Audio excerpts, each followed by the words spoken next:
j'espère que vous allez bien. Je vous retrouve aujourd'hui pour une nouvelle vidéo et aujourd'hui je viens vous faire l'update, la mise à jour de la vidéo que je vous ai sortie il y a un peu plus d'1 an maintenant, parce que j'ai pris un peu de retard pour tourner celle-ci, qui était sur mes sagas de BD en cours. Bien sûr, je vais aussi vous faire par la suite la mise à jour de mes sagas de romans en cours, mais on va commencer déjà avec les BD parce que il y en a beaucoup. Voilà, donc du coup, on va faire ça tout de suite. Je vais passer quand même assez vite sur les BD, je vais pas vous faire de résumé, ils seront tous dans la barre d'infos. S'il vous plaît, allez voir si vous avez besoin d'un résumé parce que je vais mettre beaucoup de temps à faire cette barre d'infos, donc s'il vous plaît, voilà. Je vais vous présenter les sagas que j'ai abandonnées, que j'ai terminées, que j'ai continuées, celles où je n'ai pas avancé, que j'avais commencé l'année dernière, celles que j'ai commencé cette année, bref.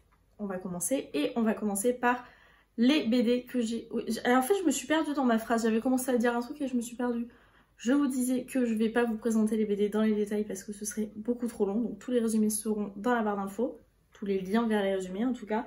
Et s'il y a des BD dont je vous ai pas parlé l'année dernière, je vais essayer de vous montrer un petit peu les graphiques rapidement, enfin les illustrations rapidement, mais je vais pas m'attarder plus que ça. Bref, du coup, on va commencer tout d'abord avec les sagas de BD que j'ai abandonnées ou que j'ai terminées cette année. Du coup, c'est parti. La première, c'est Dad de Nob, publié chez Dupuis, que j'ai commencé cette année et que... Enfin, en 2021 du coup, hein, tout ce que je vous parle c'est 2021. Du coup, Dad que j'ai commencé en 2021 et que j'ai décidé d'abandonner. J'avais les tomes 1, 2, 3, 5, 6, j'avais pas le 4. Il y a le 7 et le 8 aussi qui sont sortis. J'ai lu tous ceux que j'avais, j'ai passé un très bon moment à chaque fois. Mais pas de là à vouloir tous les avoir, pas de là à vouloir les avoir dans ma bibliothèque non plus. Je les ai mis en vente sur mon Vinted. Mais en soi j'ai passé un bon moment et du coup je vous montre un petit peu les graphiques. Les illustrations, pourquoi à chaque fois je dis les graphiques, les illustrations. Hop! Voilà, donc ça c'est la première que j'ai commencé et que j'ai enlevé également de ma liste de sagas en cours parce que je ne la continuerai pas. La deuxième, je crois que je vous en avais déjà parlé l'année dernière, c'est la saga Blue au pays des songes de David Tosseo. C'est publié chez Vent d'Ouest. Quand je vous en ai parlé l'année dernière, j'avais lu seulement le tome 1. Juste avant de faire cette vidéo, enfin hier ou avant-hier, j'ai décidé de lire le tome 2 que je m'étais procuré parce que j'avais réussi à trouver sur Vinted le tome 2 et 3 en me disant bah je lis ces deux-là et puis si j'aime pas, bah, je revendrai. Parce que quand j'avais fini celui-ci, je savais pas trop si j'ai envie de continuer et en même temps sur les BD, j'aime pas m'arrêter à un seul tome. Donc j'ai laissé sa chance au tome 2 et malheureusement ça ne l'a pas fait pour moi. J'adore les illustrations, elles sont magnifiques. Malheureusement pour l'histoire, je comprends pas tout à chaque fois. Alors dans le tome 2 j'ai un peu plus compris, j'ai vu les messages qu'il y avait, qu'on essayait de faire passer. Mais ça l'a pas fait, du coup j'ai décidé d'abandonner cette saga. Bon, on arrête avec les abandons et on passe aux sagas que j'ai terminées. Et j'ai terminé Lou de Julien Nil, publié chez Glénat, je crois. Yann Seplou? Si, c'est ça, c'est chez Glénat. Lou, c'est une saga de BD que j'ai commencé quand j'étais adolescente, voire pré-ado. J'adorais cette saga et je ne l'avais jamais terminée, je n'avais jamais lu le tome 7 et 8. Et du coup ça y est, je l'ai enfin fait en 2021, donc je peux enfin officiellement dire que j'ai terminé la saga Lou, même si c'est clairement pas la dernière fois que je la lis parce que c'est une de mes sagas chouchou. Il m'en reste deux à vous présenter que j'ai terminé mais que je n'ai pas avec moi puisque je les ai déjà revendus. La première c'est Dans les yeux de Lia, c'est publié chez Dupuis. Je sais plus qui a écrit et illustré tout ça, mais ce sera dans la barre d'infos aussi. J'ai lu les 3 tomes en 2021 de cette saga, donc j'ai lu la saga en entier et j'ai décidé de la revendre. Mais du coup j'ai lu la saga en entier, je l'ai terminée. J'ai pas accroché plus que ça, le premier tome j'avais vraiment bien aimé et puis j'ai été un peu déçue de la suite, j'ai trouvé la fin un peu rapide etc. Donc je ne l'ai plus en ma possession. Et la dernière c'était la saga Dreams Factory, je crois que j'avais lu le tome 1 l'année dernière, j'avais dû vous le présenter. C'était une duologie, j'ai lu le tome 2 cette année. Et c'est pareil, j'ai décidé de la revendre puisque j'avais adoré le tome 1, j'avais beaucoup aimé les dessins, mais aussi l'histoire qui m'avait fait un petit peu penser à La Croisée des Mondes sur certains points. Et puis le tome 2, bah, grosse déception, j'ai pas compris, j'ai quasiment rien compris à ce tome 2. Donc voilà, du coup j'ai décidé de revendre la duologie. Ensuite on a Ayati de Fernandez et Violo, c'est publié chez Jungle. Je vous en ai parlé déjà dans ma vidéo de l'année dernière. Et j'ai pas avancé depuis. Voilà, tout simplement. Je n'ai pas avancé et je suis en train de réfléchir à si j'abandonne ou pas cette saga. Je crois que je vous l'avais dit déjà l'année dernière quand j'ai lu le tome 1. J'étais pas convaincue, mais comme je vous le disais tout à l'heure, les BD j'aime bien lire au moins 2 tomes pour me donner un vrai avis. Et là, plus ça va et plus je me dis, est-ce que j'ai vraiment envie de lire le tome 2 ? Je ne sais pas, donc à voir si l'année prochaine cette saga se retrouvera dans mes sagas abandonnées ou pas. Une autre saga que je n'ai pas continuée, enfin que je n'ai pas avancée en tout cas, ce sont les Witch que j'avais commencé l'année dernière. J'avais lu les 2 premiers tomes. Suite à ça, je me suis acheté en fait le format en anglais. C'est un format un peu comme un format roman qui compile à chaque fois 4 ou 5 tomes de la BD classique, en me disant que comme ça je pourrais avancer plus vite, même si c'est en anglais je pourrais avancer plus vite et les continuer, parce que les sagas, parce que les BD Witch sont très difficiles à trouver désormais ou à des prix exorbitants. Du coup je m'étais acheté ça. Le fait est que je n'ai pas encore continué, mais j'ai bon espoir de le faire très bientôt. Voilà, j'ai bon espoir et l'année prochaine, j'aurai avancé, c'est sûr. On va passer ensuite aux sagas dans lesquelles je suis à jour. Et il y en a quand même pas mal finalement. La première, c'est L2, Aveline Stockart et Kit Toussaint. C'est publié chez Le Lombard. J'ai eu cette BD pour mon anniversaire. Je l'ai lu, je crois que je l'ai lu le jour où je l'ai reçu. Et je l'ai adoré, adoré, adoré. Le tome 2 sort au printemps. Du coup, je suis à jour et je vais vous montrer les dessins. Hop! Voilà, je suis fan de cette BD, j'ai très hâte de pouvoir lire la suite. Ensuite, celle-ci, je vous l'ai présentée l'année dernière, c'est la BD Camille de Juliette Fournier et Jean-Gaël Deschartres, c'est publié chez Jungle. J'avais déjà lu les 2 premiers tomes l'année dernière, et ben, le fait est que depuis, il n'y a toujours pas de suite. Je ne sais toujours pas, je vous l'avais dit l'année dernière aussi, mais je ne sais toujours pas si cette saga de BD va avoir une suite ou pas. Si vous avez des infos, n'hésitez pas à me les donner, parce que ben... il n'y a eu que 2 tomes et c'est pas fini en fait. À la fin du 2e tome, il est censé y avoir une suite.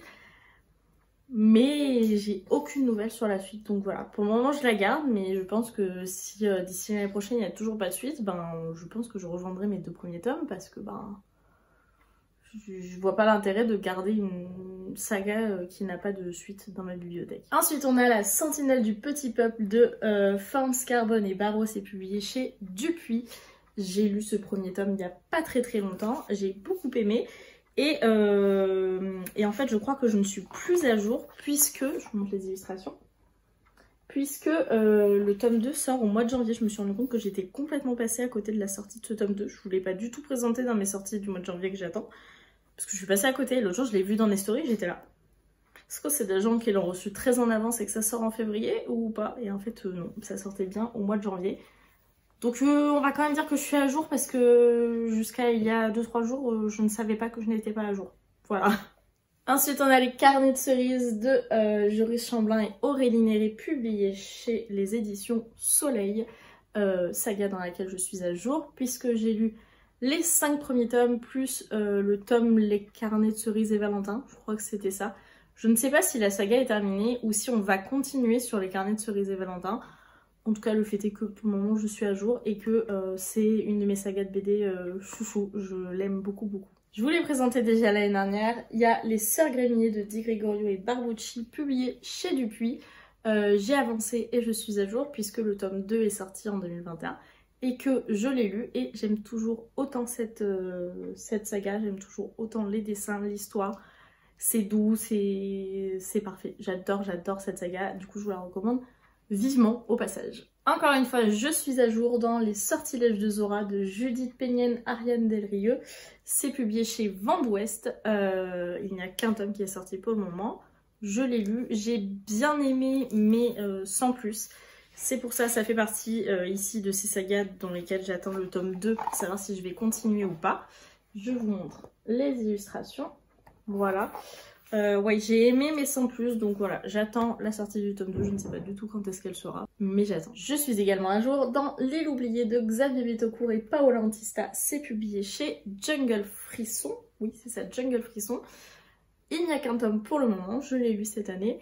Et j'ai passé un bon moment, bien que par moments je trouvais que ça allait un peu vite quand on passait d'une page à l'autre. J'avais l'impression qu'on avait loupé 3 pages en fait, j'avais l'impression d'avoir loupé des pages. Mais j'ai passé quand même un bon moment. Je vous montre aussi les illustrations. C'est par la dessinatrice de Sorceline. Hop. Voilà. Et ma foi c'était bien sympa. Donc j'ai quand même hâte de pouvoir continuer cette saga. Ensuite on revient avec Lou, puisqu'on a Lou Sonata, le tome 1 donc de Julien Nil, publié aussi chez Glénat je pense, oui c'est ça. Qui est la suite de Lou. Mais du coup je l'ai mis dans 2 sagas différentes, puisque on avait le premier cycle de Lou où elle était enfant et adolescente. Et là on a le deuxième cycle avec Lou qui est rentrée dans l'âge adulte, qui est une jeune étudiante à la fac. Avec toutes les questions qui vont avec la vie étudiante, avec le fait de commencer à vivre seule, de pas forcément savoir ce qu'on veut faire de sa vie, ses études, etc., ses premiers amours, etc. Enfin, ses premiers amours d'adulte, du coup. C'était génial, j'adore Lou, donc forcément j'étais hyper contente de lire cette suite. Et j'espère qu'on aura un tome 2 très très bientôt, parce que Lou me manque en fait, tout simplement. Je crois qu'on passe sur la dernière BD sur laquelle je suis à jour, et c'est Lulu et Nelson de Gérard Aumont et Aurélie Néré. C'est publié aux éditions Soleil. Cette BD, je vous en ai parlé dans mon top 5 de mes lectures de 2021, tout simplement parce que j'adore, enfin je vous ai parlé du tome 2 du coup, j'adore cette saga de BD. J'ai du coup lu le tome 2 en 2021. Et j'ai très hâte de lire la suite. Et je crois que j'ai vu la couverture l'autre jour. Je crois qu'il sort en mars, quelque chose comme ça. Enfin en tout cas ça va pas trop tarder, il sort en cette début d'année 2022.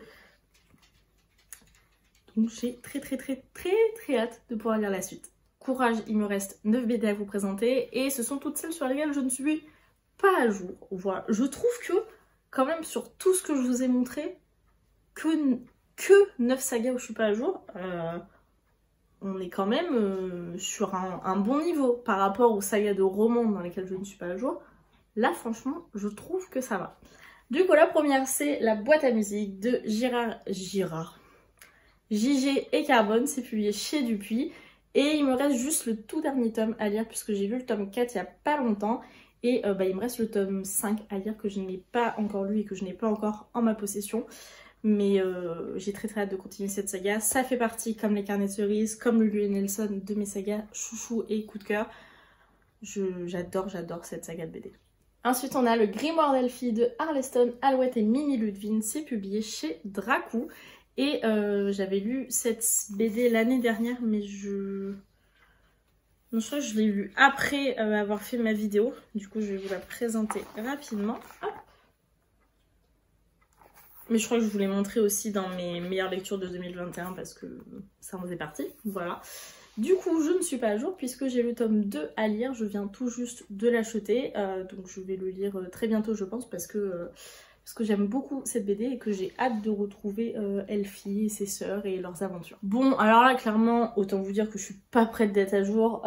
J'ai continué un petit peu les légendaires de Patrick Sobal publiés chez Delcourt. Mais je suis clairement loin d'être à jour, hein. Cette saga de BD a quand même pas mal d'années maintenant. J'essaie de trouver... Voilà, ce tome par exemple, qui est le premier tome, date de 2004. Donc on est sur quasiment 18 ans, voilà. Donc forcément, je ne suis pas encore à jour, mais j'ai avancé un petit peu, j'ai lu... je crois que j'ai lu 2 tomes de plus par rapport à l'année dernière. C'est pas fou, mais c'est toujours ça. Quoique je vous l'ai peut-être même pas présenté l'année dernière. Peut-être que je les ai lus en début d'année, je ne sais plus. Dans le doute, je vais vous remontrer un peu les illustrations. Si vous ne connaissez pas les légendaires. Hop. Mais non, je vous l'avais pas présenté l'année dernière. Mais bref, du coup, j'ai lu 4 tomes cette année. Mais rien que la saga principale, il y a au moins une vingtaine de tomes. Plus après, il y a des sagas annexes. Donc autant dire que cette saga j'en ai pour un bon moment, mais j'adore et du coup même si je la continue lentement, comme il y a plein de tomes qui sont déjà sortis, ma foi ça me va bien. La saga suivante c'est L'Auteur Flamme de Marianne Alexandre, c'est publié chez Jungle Et ça fait partie de ces sagas comme Hayati où je ne sais pas si je vais continuer ou pas. Je n'ai lu que le tome 1 du coup et je ne sais pas si je lis le tome 2 ou pas parce que j'avais accroché mais sans plus à ce tome 1. Du coup ouais, c'est comme Hayati, je me dis que si l'année prochaine j'ai pas continué, eh bien j'abandonnerai tout simplement. Ensuite on a la saga Magic 7 de Kitousan, Quattrochi et La Barbera, c'est publié chez Dupuis. J'ai lu les 2 premiers tomes, je ne sais plus si je vous l'avais présenté l'année dernière mais je ne crois pas, je crois que je l'avais lu en toute fin d'année. Du coup, je vous montre les illustrations. Hop, voilà. J'ai lu le tome 2 très récemment et j'avais adoré ce premier tome. Et le tome 2, j'étais un petit peu déçue. J'ai trouvé ça un peu rapide. Pareil, je comprenais pas tout. Des fois, j'avais l'impression de louper des cases, louper des pages. Mais ma foi, je continuerai quand même. C'est une saga, je crois qu'il y a déjà 10 tomes de sortie, au moins 8 tomes, quelque chose comme ça. Donc j'ai quand même hâte de continuer pour voir ce que ça donne par la suite. Plus que 4, on tient le bon bout. Du coup, on passe ensuite à Nin de Darlo Épilé. C'est publié aux éditions Kenes. J'ai lu ce premier tome en fin d'année 2021. Je viens tout juste de m'acheter la suite sur Vinted. Il faut encore que je les reçoive, mais je viens de les acheter. J'ai acheté les tomes 2, 3, 4. Du coup, je ne suis pas encore à jour puisque j'ai seulement lu ce tome 1, mais j'ai adoré. J'ai hésité même à vous le présenter dans mes meilleures lectures de 2021 parce que j'ai beaucoup aimé. Attendez. Je vous présente les illustrations. Voilà. Ouais, j'ai vraiment beaucoup aimé ce premier tome. Du coup, j'ai vraiment très hâte de lire la suite. Donc, à mon avis, dans ma vidéo de l'année prochaine, c'est sûr que j'aurai avancé. Une autre de mes sagas chouchou, il s'agit de Olive de Véro Cazot et Lucie Mazel, publié chez Dupuis. J'ai lu le tome 2 en 2021. Est-ce que je vous avais présenté le tome 1 l'année dernière? Oui, je pense. J'ai lu le tome 2 et il me reste le tome 3 à lire qui est sorti en mois de septembre, quelque chose comme ça de 2021, qu'il faut que je me procure et que je lise et je serai à jour. Et cette saga est en 4 tomes, donc s'il faut, même l'année prochaine quand je ferai ma mise à jour, j'aurai peut-être terminé cette saga puisque le tome 4 doit sortir, je crois, en automne 2022. L'avant-dernière saga, c'est Sorceline de Sylvia Douillet et Paola Antista. C'est publié aux éditions Glénat.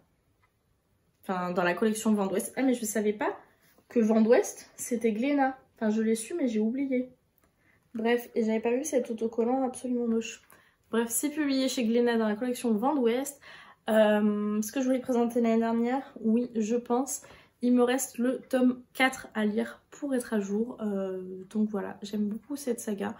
C'est pas ma saga favorite, mais je passe un très bon moment à chaque fois, donc j'ai quand même hâte de continuer. Et enfin, la dernière saga que j'ai à vous présenter, c'est Télémaque de Kitousan et Kenny Ruiz. C'est publié chez Dupuis. J'ai lu le tome 1 et 2 et j'ai le tome 3 et 4 qui sont déjà dans ma palle, donc il faut que je continue.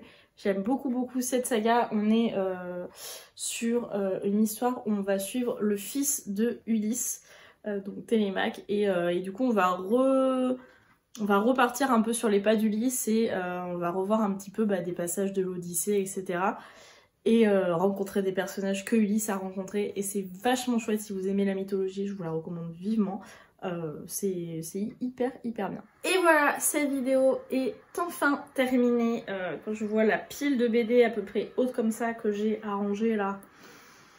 Mais je suis quand même contente de toutes les avoir sorties parce que sinon je me serais donné un travail fou pour le montage. Donc je suis contente de m'être forcée à les sortir. En tout cas, j'espère vraiment que ça vous a plu. N'hésitez pas, si vous avez des sagas de BD en commun avec moi, à me le dire. N'hésitez pas également à me faire votre top 3 de vos sagas de BD favorites. S'il y en a que je connais pas, j'irai jeter un œil à tout ça avec plaisir. On n'a jamais trop de BD et jamais trop de sagas en cours. En tout cas, j'espère vraiment que cette vidéo vous a plu. Et en attendant de vous retrouver pour la prochaine, je vous souhaite de merveilleuses lectures et je vous dis à bientôt. Salut!